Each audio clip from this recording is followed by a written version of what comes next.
Here are 10 must-read health books. I highly recommend these health books for everyone. I have put them in order from 10 to 1, so this is a top 10 list, but I start from number 10 and then go to number 1 last. If you want to order these books after watching this video, I have listed them all in the description, so you can order them right away from bookdepository.com. Book Depository offers free shipping worldwide. They have a wide variety of books there, and so make sure to check those links in the description after watching this video. Also, if you haven't subscribed to this channel yet, make sure to hit subscribe to see more videos like this, and also check out some other videos I have posted similar to this after watching this video. But 10 books here. Number 10 is Brain Maker by Dr. David Perlmutter. The power of gut microbes to heal and protect your brain for life. This is about gut microbes, obviously, and how they affect brain health and also like other health as well. Very important read. Gut microbes are very important for our health, and it has some actually some recipes, and like it has kind of like a diet plan or recipes here in the end of the book. Now, number 9 is Brain, which is actually by the same author, Dr. David Perlmutter. There's going to be other authors in this list as well. I'm not just recommending his books, but this is number 9. And Brain is about why grains are bad for our health, like, and why we should not eat grains. It says the surprising truth about wet carbs and sugar, your brain's silent killers.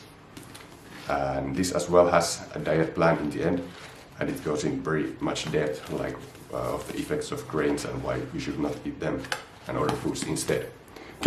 Now, the next one is also a diet book or nutrition book, The Diet Myth by Tim Spector, the real science behind what we eat.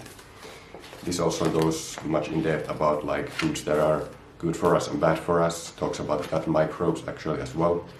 And it's a very good health book, a very good nutrition book. Number 7 is Salt, Sugar, Fat, How the Food Giants Hooked Us by Michael Moss. This is also very important to read, very fascinating as well. It's a little bit longer one, goes like undercover on like these food giants and how they hook us. They use like salt, sugar and fat just to like sell more food, just to sell more junk food. For example, they test like cereals with children, and they just sell the product based on what tastes the best. If the children says that he or she likes this cereal, then they're just going to sell it. They don't really care about the health effects. Like for example, some cereals I think had like 70% or over 70% sugar. 70%, that's crazy.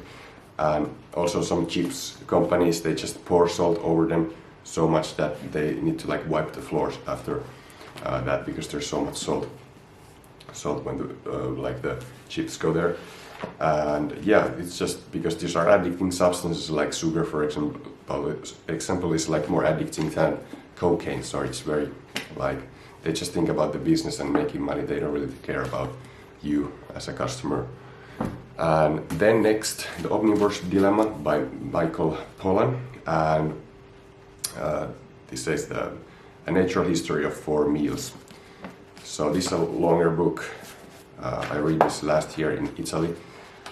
This is, well, the text is a little bit bigger, so it's not that long actually. If you check the text, it's actually bigger text. But this talks about also like healthy foods, like why we should actually eat meat, like how the cows, they eat grass, and then as we eat like grass-fed beef, we can get like benefits from that because we couldn't digest the grass ourselves.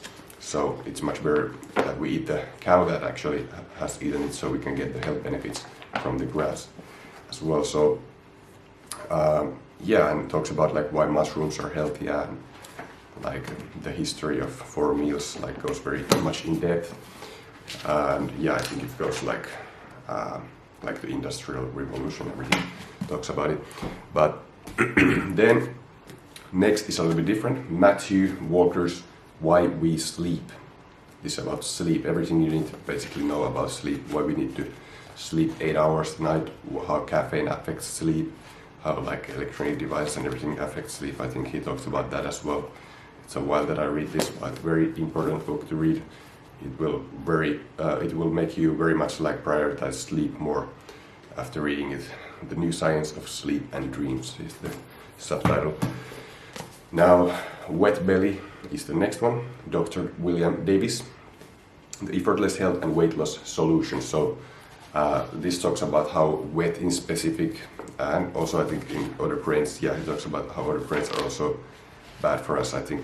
And in specific, like how wet affects us, like how it can cause hair loss and like even loss of eyesight and all of these things, and of course weight gain. And then in the end there's also some recipes I think here that you can try that are like wet free and I think grain free as well. Then next is number 3, Dr. Frank Lippmann's 10 Reasons You Feel Old and Get Fat and How You Can Stay Young, Slim and Happy. So this is a very good book. It's very much in, it goes like very wide. There is like, he talks about nutrition first and then also sleep and stress and all of these things, like how we need like a community and everything. So this is very important as well. And also I very much like his advice on sleep here in this book. Now next is Eat the Yolks by Liz Wolfe. Discover paleo, fight food lies and reclaim your health. So this is book is about how to do paleo, why like some animal foods are actually healthy even though like veganism and everything is so popular today. And she talks about like protein, fat and carbs in more depth here, and also like those micronutrients like vitamins, how important they are and where you can get them from, which foods you get them from. So that's number 2. And then lastly, number 1, The Story of the Human Body by Daniel Lieberman, Evolution, Health and Disease. This is a very good book, my favorite one, because it's so like it just covers like everything here, like why hunter-gatherers live it like very differently than us and how we should live a little bit more like them, and how like diseases and everything are caused by evolutionary mismatches, because we live in so different environments and drive cars and everything today. So it's very important to read this book, I think. It's not just about nutrition or things like that, but also like how our eyes can get like myopia, like people get myopia because today they read too much or work on computers and use their phones too much, and basically mostly about like those kind of effects of modern life that we don't necessarily pay that much attention to, and also how we get too little sleep and how the hunter-gatherers slept and everything like that. So I recommend this book. That concludes the list of 10 best health books. They are all linked in the description again, so you can order them from there. And also you can order other books as well from bookdepository.com. They have a lot of books there. So remember to subscribe if you didn't yet, and also hit thumbs up if you liked this video, and I will see you soon.